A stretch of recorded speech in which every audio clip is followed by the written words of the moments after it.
இந்திய கடலோர காவல்படை தொடர்ந்து 49 ஆண்டுகளாக சிறப்பாக செயல்பட்டு வருகிறது.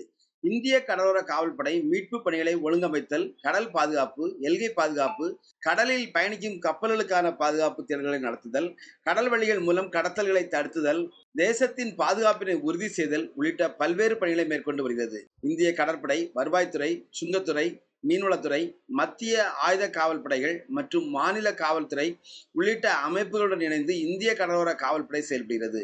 இந்த நிலையில் காரைக்கால் துறைமுகத்திலிருந்து இன்று நாகை மாவட்ட ஆட்சியர் ஆகாஷ், காரைக்கால் மாவட்ட ஆட்சியர் சோமசேகர் அப்பாராவ், மாவட்ட முதுநிலை கண்காணிப்பாளர் லட்சுமி சௌசன்யா மற்றும் இந்திய கடலோர காவல்படையினர் உள்ளிட்ட பலரும் சௌரியா என்ற இந்திய கடலோர பாதுகாப்பு படைக்கு சொந்தமான கப்பலில் கடலுக்கு புறப்பட்டு சென்றனர். அந்த கப்பலுடன் சார்லி மற்றும் அமேயா உள்ளிட்ட 5 இந்திய கடலோர காவல்படை கப்பல்களும் நடுக்கடலுக்கு சென்றன. அங்கு பாக்சல சந்தியில் இந்திய கடலோர காவல்படையினரின் கப்பல்கள் சீறி பாய்ந்து காண்போரின் கண்களை கவரும் வகையில் பல்வேறு பாதுகாப்பு ஒத்திகை மற்றும் செயல்முறை பயிற்சிகள் மேற்கொண்டன.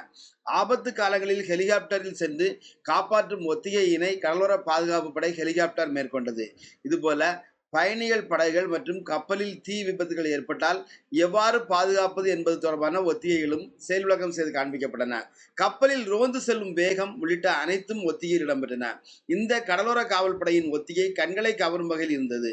இந்திய கடலோர கப்பல் படையின் கப்பல்கள் வங்காள விரிகுடா கடல் பகுதியில் அங்கும் இங்குமாக பாய்ந்து சென்ற வண்ணமாக இருக்கும்போது இந்திய கடலோர காவல் படைக்கு சொந்தமான டேர்னியர் வகை விமானங்களும் அந்த வழியாக ரோந்து பணிகளை மேற்கொண்டன.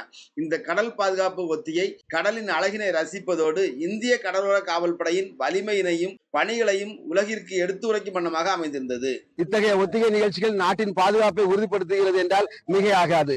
நாகையிலிருந்து டிடி தமிழ் மற்றும் ஆகாசவாணி செய்திகளுக்காக செல்வன் ஜெபராஜ்.